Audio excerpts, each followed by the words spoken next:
ఆదినారాయణాయనుచు నాలుకతోడ పలుక నేర్చిన వారి పాదములకు సాష్టాంగముగ నమస్కారమర్పణ చేసి ప్రస్తుతించెదనయ్య బహువిధముల.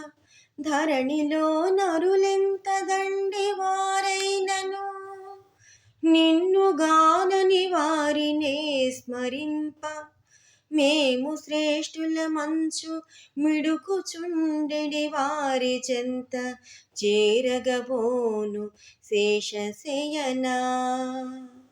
పరమ సాత్వికులైన నీ భక్తవరుల దాసులకు దాసుడనుచుమి ధాత్రిలోన భూషణ వికాస శ్రీధర్మపుర నివాస దుష్ట సంహారా నరసింహ దురిత దూరా.